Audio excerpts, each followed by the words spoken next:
Ay sa pangalan po ng nakita kay Yesu Cristo, isang mapagpalang hapon sa bawat isa. Marahil po, lahat tayo ay merong sadya sa puso ito. Kung gusto natin gumaling o kaya manunasan ang ating karamdaman. Pero po, kung atin pong aaralin, ang kagalingan ng karamdaman ay nabubuhat po sa pananampalataya. Sabi sa Bicol, linapoon sa pagtubod. Paano nabubuo ang pananampalataya? Tayo po ang makakaalam ng tamang antas o level ng pananampalatayang taglay natin. Bakit tayo nandito ngayong araw? Siguro po, meron ng nagpatulong,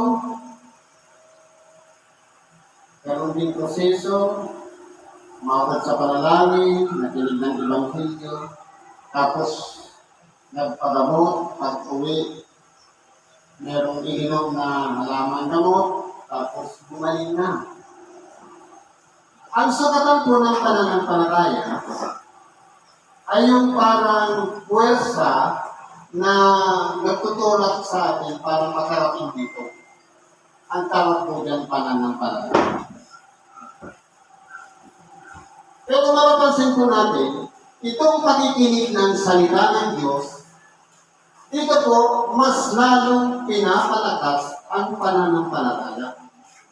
Nang sa ganun, hindi tayo magkaroon ng tinatawag na agam-agam o pagbabahagi ng ating pananampalataya. Sabi sa Bicol, dapat dahil magduwa-duwa, maging sarot sana ang pagtugod, mayong iba. Paungrahan na, papaungrahan na kita. Ano po sabi mo? Sabi ka, sa pagpapangadyi, kita ang nagkakarang ang Diyos ang parlamon. Sa pagpanadan man ng Ebanghelyo, ang Diyos man ang nagkakarang sa paamitan sa iyong mga sinugo na magkakarang dito sa iyong kita man ko ang parlamon. Tananing damugon ang sa tuyang pamiti, dapat damugon tamang ang sa iyang mga kakaramon. Ano po? Yung po yan ang muyaning kamraman ang magpasakot kita sa sarili.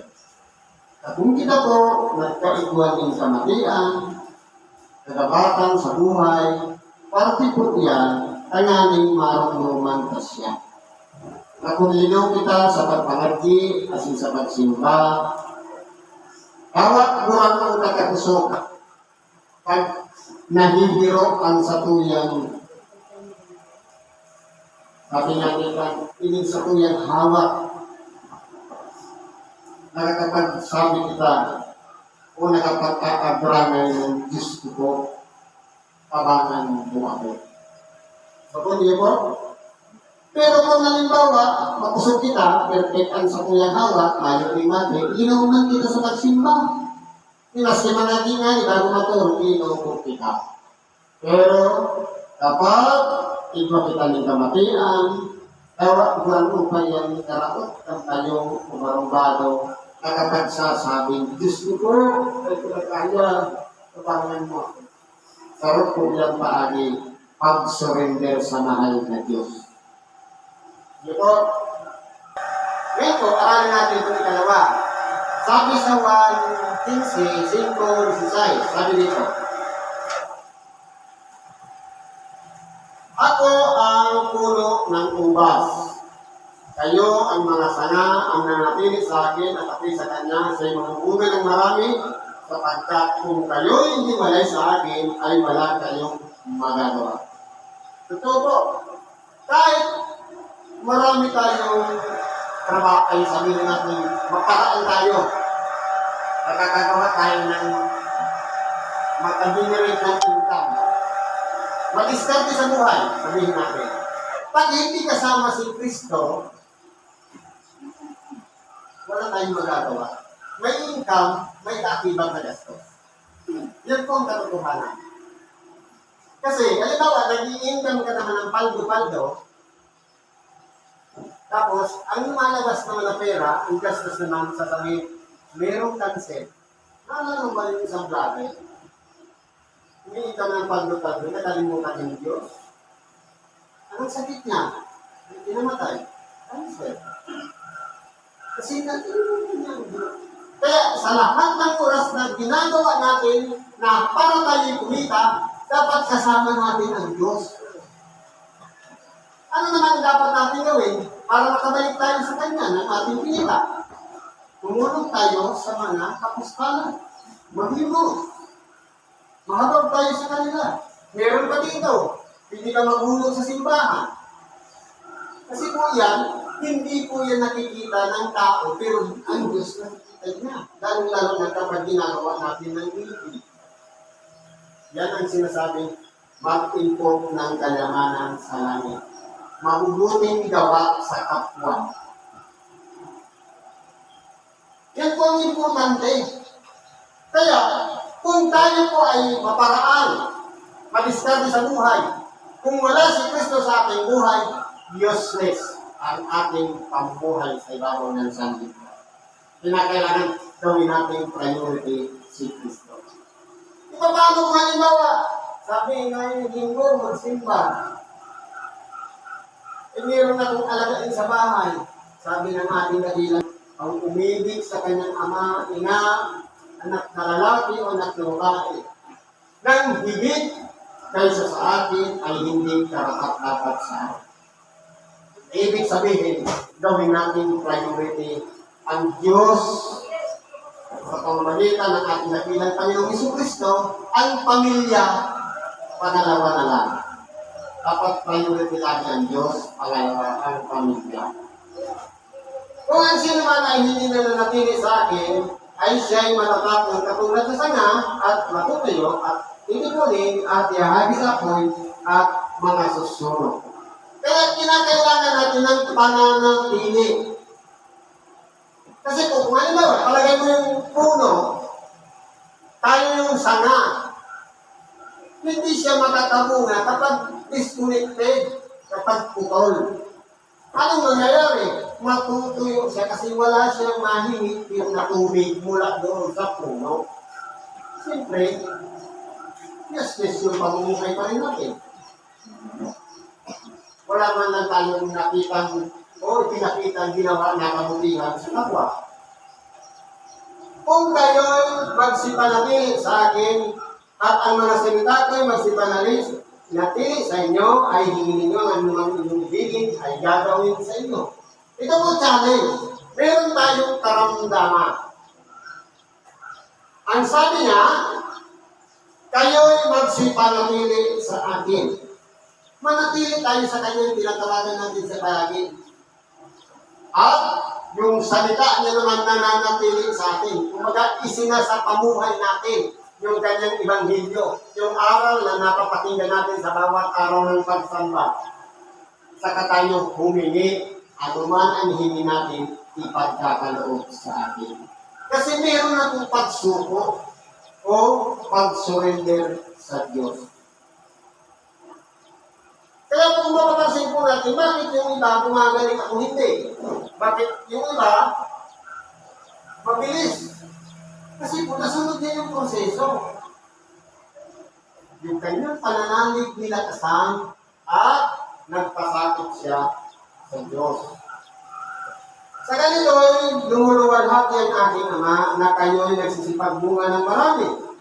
At gayon, kayo'y magiging aking mga alagad. Tatawagin tayong mga followers ni Kristo o alagad ni Kristo kung nagkakaroon ng magagandang bunga. Kaya halimbawa, salita ng Diyos, napakinggan natin, pagawin natin sa tahanan natin, isinir natin sa pamilya. At nabago natin yung kalakaran sa loob ng pamilya, kapilang tayo sa tatamagin niyan talaga. Kung paano iniibig ako ng Ama, ay gayon din naman iniibig ko kayo at magsipanatili kayo sa aking pag-ibig. Kung paano si Kristo iniibig ng Ama, anong klaseng pag-ibig ng Ama? Walang iba, hindi niya ipinagkait ang kanyang bugtong na anak. At ang pag-ibig naman ni Kristo sa atin, yung kanyang sarili, inihanda niya maging alay. Naipago sa cross dahil sa pag-ibig din niya sa atin. Yan ang tinatawag na wagas na pag-ibig. Pure na pag-ibig. Sapagkat walang pakunwari. Kundi tinanggap niya ang mga latay, nung tanggapin niya ang mga latay at sugat sa kanyang likuran, sa kanyang buong katawan. Yan po ay mga hapdi ng dinaramdam nating karamdaman.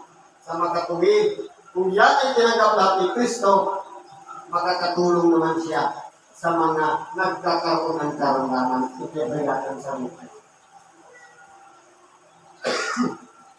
Kung tinutubatin niyo ang ating mga utos,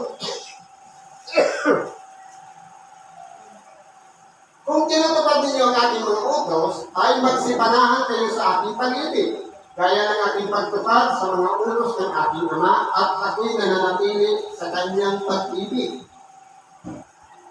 Pero kung napapansin po natin, ang pagtupad sa utos ng Diyos, ang alam kasi natin, 10 utos.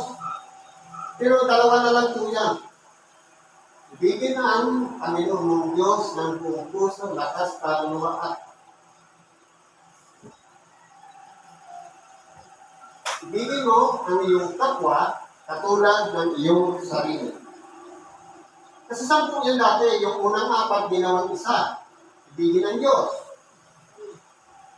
Yung panghuli, mula doon sa igalan mo yung ama't ina, huwag kang papatay, huwag kang marunang iyong, huwag kang imbot, mga ganon.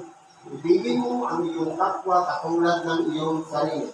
Pag-ibig pa rin, nabubuo sa isang salita. Ngayon, sa pamagitan po ng pagsunod sa kautusan nila, dapat po, palagi po yan matibay yung ipinagpakita natin sa ating kapwa. At ganoon din sa Diyos. Iniibig natin ang Diyos, pagdilag pa lang natin ang ating mga mata. Thank you, Lord. Pagpasalamat tayo sa Kanya. Paglabas natin ng tahanan, nakita agad natin yung walang tigil na, walang humpay na kasing talilibak sa atin. I-pray siya, pag-ibig yun sa kapwa. Huwag tayo maiinis o gagantik sa kanila. Ang mga bagay na ito ay sinalita ko sa inyo upang ang aking kagalakan ay mapa sa inyo at upang ang inyong kagalakan ay malubos. Ito po yung importante sa atin. Palagi tayong magalak. Ang susi kasi ng pagiging isang mabuting bilang lang dito sa ibabaw ng sanlibutan. Palagi natin ilabas yung ating mga ngipin. Nakangiti. Kaaway man niya, kahit pa nakaligiran ng marites, ispain lang tayo sa kanila. Nakapagpapabata pa po yan. Palaging nakangiti. Yan ang susi ng pagiging isang mabuting tao.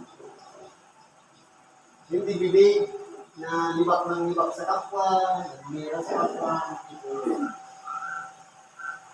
ito ang ating utos na kayo'y manag-ibigan sa isa't isa na gaya ng pag-ibig ko sa inyo. Yung sabi ng ating dakilang Panginoon, utos niya, manag-ibigan sa isa't isa. Ibig sabihin, pantay-pantay ang turing natin sa kapwa. Walang laman. Kahit kaaway, pakitaan natin ng pag-ibig. Kahit kaibigan, pakitaan natin ng pag-ibig. Dapat pantay lang po. Walang kailangang dakilang pag-ibig kaysa rito na ibigay ang isang tao kanyang buhay dahil sa kanyang mga kaibigan. Ginawa po yan ang ating dakilang Panginoon na ibinigay niya ang kanyang buhay alang-alang sa bawat isa sa atin na kinakailangan natin makilala yung kahalagahan ng kamatayan ni Kristo. Kaya po siya ipinato sa krus, tanda ng pag-ibig niya sa atin. Tanda ng pagpapahalaga niya sa bawat isa sa atin. Hindi ko na kayo tatawagin alipin, sapagkat hindi nalalaman ng alipin kung ano ang ginagawa ng kanyang Panginoon. Ngunit, tinatawag ko na kayong mga kaibigan sapagkat ang lahat ng nabaring narinig ko sa aking Ama ay ipinakikilala ko sa inyo. Kaya kung mapapansin po natin, ang turing po sa atin ng ating dakilang Panginoon, kaibigan na. Sapagkat, hindi niya na inilingit yung mga bagay na dapat malaman natin. Na walang iba, yung pagpapahalaga ni Kristo sa atin, ibinubuhos niya ng buo. Ilalagit na lang natin sa ating mga sarili na dapat sumampalataya tayo dun sa kanyang ginawang pag-aalay ng kanyang buhay. Yung pagtapako niya sa krus, ito pa yung importante. Kasi po, kaya po siya naparito sa ibabaw ng sanlibutan, hindi sa kanyang sarili, kung gaano ang kanyang sarili, kundi sinubo siya ng Ama, mabuhay bilang isang tao, lalang ng Espiritu Santo, ang kanyang dugo walang katumbas na halaga, na kinakailangan mamatay siya. Ipako siya sa krus. Nang sa ganun, tayo naman po ay tatanggap ng kapatawaran. Kaya kung halimbawa po, ang ating dakilang Panginoon, sabi nga niya kay Simon Pedro, ang anak ng tao ay nagalhin sa mga matatanda, pahihirapan at siya'y mababangon muli sa mga patay. Anong sabi ni Simon Pedro? Panginoon, hindi mangyayari yun sa iyo. Anong sabi ng ating dakilang Panginoon kay Simon Pedro? Lumagay ka sa likuran ng Satanas. Bakit? May plano kasi ang Ama na kinakailangan yung kanyang bugtong na anak ialay ang kanyang buhay. Pinipigilan ngayon ni Simon Pedro na hindi matupad. Ikinakailangan nangyari. Pero kung tutusin, tayo dapat yung pinahirapan dahil tayo yung nagkasala. Pero siya na malinis, inalay niya ang kanyang sarili para tapuhin natin ang pagpapatawad natin sa Kanya. Yan po yung importante. Kaya po kung halimbawa, nakasanayan natin, bata pa kasi tayo, meron na tayong natutunan. Palagay natin, meron tayong karamdaman. Bata pa, kulit dagat. Sabi, estudyante, kulit dagat, paaralan. May sakit, kulit dagat, hospital. Ang tanong, sa kabila ng pagkaroon natin ng sakit, bakit tayo nandito? Sapagkat, nalalaman natin na ang Diyos mismo ang magpapagaling ng ating karamdaman. Ano yung sabi kanina? Di ba may sinabi kanina? Tayo po mga tao, may karamdaman. Problema sa katawan. Pumunta tayo dito, wala naman doktor. Wala kang murayo. Anong inaasahan natin? Pananalig lang sa Diyos. Gagaling ang ating karamdaman. Kasi po, siya po yung nagdisenyo ng ating katawan, ginawa niyang perfect ang lahat ng system. Perfect yung digestive, spiritual, connective, ano ba? Doctrine. Marami yan, mga system. Lahat yan may system sa mong katawan. Pinarpit po yan ng Diyos. Sinira lang natin. Hindi tayo kumain ng tama. Alam na barado na yung mga ugat dahil sa cholesterol at asukal, kain pa rin ng aligi, kaya mga lamang dagat, anong nangyari? Barado na yung ugat. Kaya yan yung pinagmumula ng stroke. Kaya kung mapapansin mo natin, ano yung inaasahan natin ngayon dito? Walang iba, baguhin muna yung pagkatao. At susunod yan, pag nabago natin yung ating isipan, ating diwa, sa isip, babaguhin din ng Diyos itong kalagayan ng ating kalagayan. Kasi po si Kristo, maraming lumapit sa Kanya, nagsagaling. Kay Kristo po tayo malapit, hindi sa sino man nandito sa nalat na natin sa po. Kaya kinakailangan natin sumunod, magpasakot sa ating dakilang Panginoon. Ang turing niya na po sa atin, hindi na kaaway, hindi na ibang tao, hindi na alipin, kundi kaibigan. Sapagkat ipinakikilala niya na ang tunay na kahalaga ng bawat isa sa atin sa kanyang harapan. Sabi nito, hindi ko na kayo tatawagin mga alipin sapagkat hindi nalalaman ng alipin kung ano ang ginagawa ng kanyang Panginoon.